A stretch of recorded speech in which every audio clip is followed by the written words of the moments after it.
Not everyone who died in Squid Game Season 3 deserved to. Some played dirty, some died with honor, but a few, they changed everything. But who truly earned the win? The real answer might shock you, and it all starts with the player no one cried for.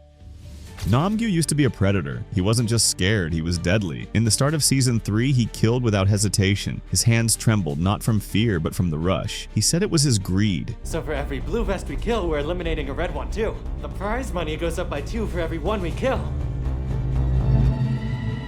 Get it? He was ruthless, brutal, and smart. He knew how to win until he forgot who he was. By Season 3, he was chasing pills, not power. When Min-soo tossed Thanos' necklace near the rope and Nam-Gyu dove for it, it was desperation, not strategy. The rope clipped him. He tumbled. No scream, no plan. Just a dead man clinging to his own downfall. Nam-Gyu didn't lose the game. He sold his soul to addiction. But before that, he was a killer with a strategy. Smart enough to manipulate the rules, cold enough to survive. He deserved to win for how lethal and calculated he once was, a man who saw through the game's illusions, but he let it rot, traded instinct for impulse. In the end, he didn't get outplayed, he self-destructed. The next player never stood in the spotlight, but somehow he made it to the end.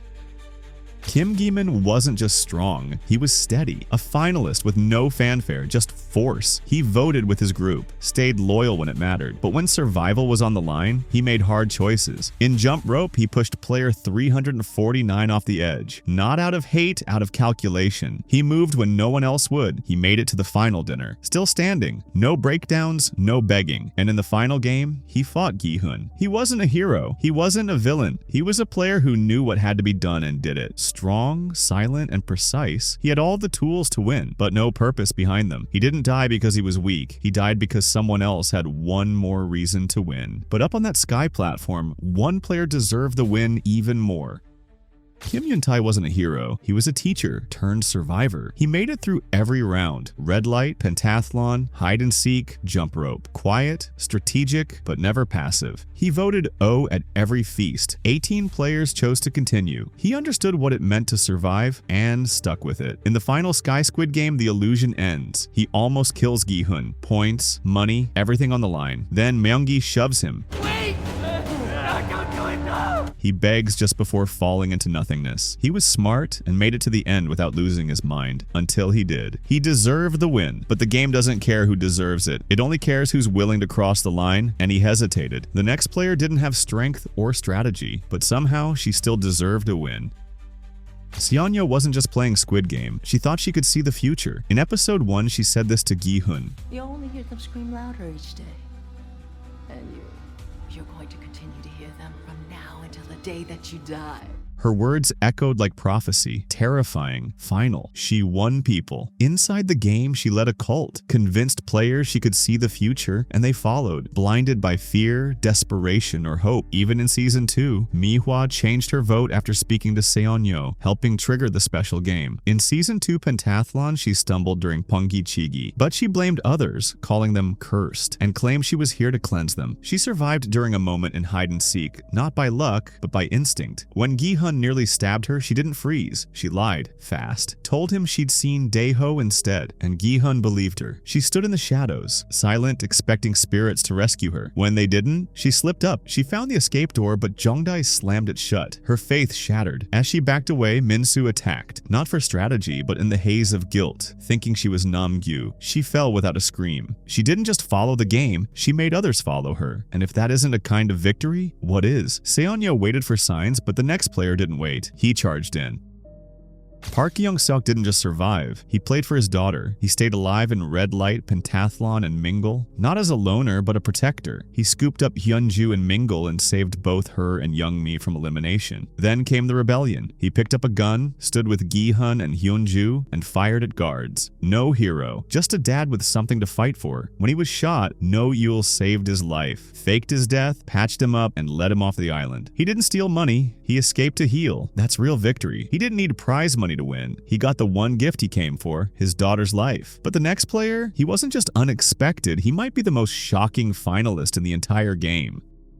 Park Min-soo didn't fight to win. He fought to stay sane. They saw him as weak, someone to push around, quiet, careful, always holding it in, until the game shattered what little control he had left from the inside. He passed every round, red light, pentathlon, jump rope, but not because he had allies. He was stuck with Sami, but also Thanos and Nam-Gyu. Not a team, a trap. They bullied him, used him, called him weak. In Season 2, when Nam-Gyu killed Sami during the chaos, he tried to help, threw a bottle at Nam-Gyu, but failed to help Sami. Min-soo didn't move, he didn't scream, he just hid, watching it happen, too scared to stop it. In hide and seek, everything broke. Sami was already dead, but Min-soo saw her again. He thought she'd come back. She hadn't. It was Seon-yo, and when she provoked him, mocking, taunting, Min-soo snapped. He stabbed her. He didn't just survive the jump rope game, he played it smart. Min-soo tricked Nam-Gyu. He threw the necklace onto the bridge knowing Nam-Gyu would go after it, and the moment Nam-Gyu stepped forward, Min-soo crossed. Nam-Gyu slipped, and just like that, he was gone. Then, even while high and shaking, Min-soo ran across the rope bridge. Fast, focused, brave. Later, in Sky Squid, he hesitated. I'm sorry, Sami. His last words before being shoved from the triangle pillar. Min-soo deserved to win because he was still human. He held on through guilt, confusion, hallucinations, not for money, but because somewhere in him, he still thought he could be saved. But up next, the player who talked big, ran fast, and never came back. Jeong-dae didn't play the perfect game, but he tried to fix the one he played. He wasn't a Marine. He just said that to feel useful. I lied so I could team up with you. With you guys, maybe. Even a loser would have a chance to survive. He joined the rebellion, but when it mattered, he froze. Dae-ho promised he'd bring the ammo, promised he was a Marine, promised he'd fight, but it was all a lie. He wasn't trained, he wasn't ready, and when the moment came, he disappeared. The rebellion fell apart without the bullets, without him. He didn't cheat, didn't backstab, he just broke and never came back. But in episode 2, Starry Night, Gi-hun killed him anyway, not because of what he did, but because of what he didn't do. Jeong-dae deserved a win, because he wasn't trying to win at all. He was just trying to be someone worth saving. In the six-legged pentathlon, he carried his team through Gongi, a game no one expected him to handle. But he pulled it off. Quick hands, steady aim. He showed he had more than muscle. He had discipline. And under all the fear, there was loyalty. He planned to vote X to protect others, tried to stand up for Myung-gi when no one else did. He wanted to be better. But the next player, she didn't need power. She had a purpose. Jang Geum-ja didn't come to win. She came to protect. Her reason was simple, her son. In a world built on betrayal, she still believed in love. In hide and seek, when Jun-hee screamed in labor, Geum-ja didn't flinch. She delivered the baby, in blood, in darkness, in silence. But love demands choices. And when her son, Young-sik, tried to kill Jun-hee, Geum-ja made hers. They kill me instead. I've lived long enough. She pulled her hidden hairpin and stabbed him. Her own son. She saved a child over blood, and it broke her. Later that night, she climbed to the dorm ceiling and didn't come back down. She said that once. We'll make them some samgyeopsal. But she knew she wouldn't make it. Geum-ja deserved to win because she chose life, even when it meant sacrificing everything that made hers worth living. They thought the games were cruel, but then they met Jeong-dae.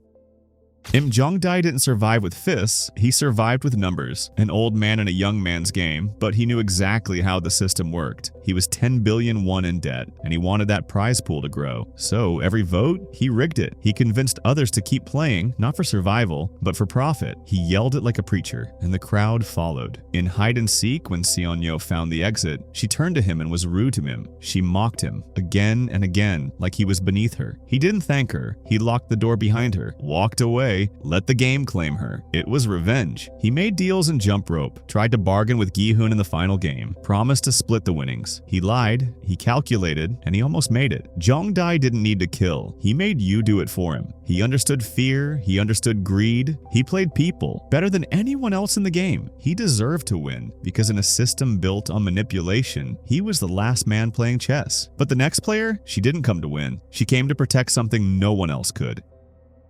Kim Jun-hee didn't play to win, she played to protect. From the start, she was fighting for two, pregnant, alone, in pain. And still, she stood through red light, she ran through mingle, she never begged, never backed down. In hide and seek, her water broke. No screams, no panic. She gave birth in the middle of a death game, and she didn't stop. She refused Myung-gi's alliance, refused to play nice because she knew what he was. And in the final game, barefoot, broken, bleeding, she handed Gi-hun the baby. Watch over her. Then she stepped off the ledge. Jun-hee deserved to win because she didn't fight for the prize. She fought for the one soul who never signed up to play. But the next player, he didn't just break the rules, he rewrote them in blood.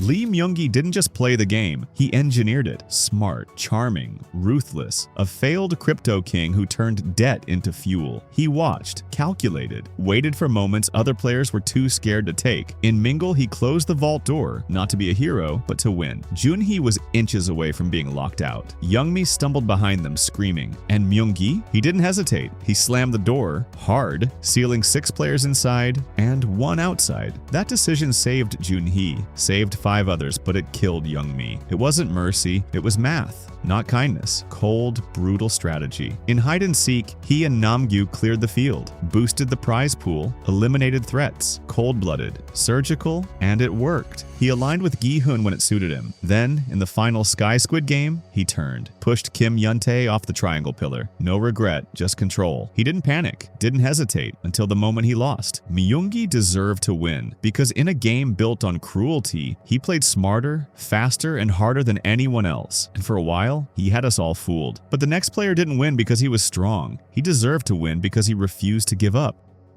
Gi-hun didn't return to win. He returned to redeem himself. He'd lost everything. His dignity, his purpose, even the chance to see his daughter again. He missed her birthday, missed her flight. All he had left was guilt and one last shot at making it mean something. In Season 3, Gi-hun wasn't the strongest. He limped through every trial. He bled. He broke. But he never let go of who he was. In the final Squid Game, he held the baby in his arms, the only innocent left in a world built to crush them. We are not horses. We are humans, and humans are... Not to win, but to let her live. And then, he jumped. Gi-hun didn't die to escape. He died to protect, to prove that even at the end, humanity wins. Gi-hun deserved to win, because he remembered why life matters when everyone else had forgotten. But the final player didn't win the game, but they deserved to, more than anyone.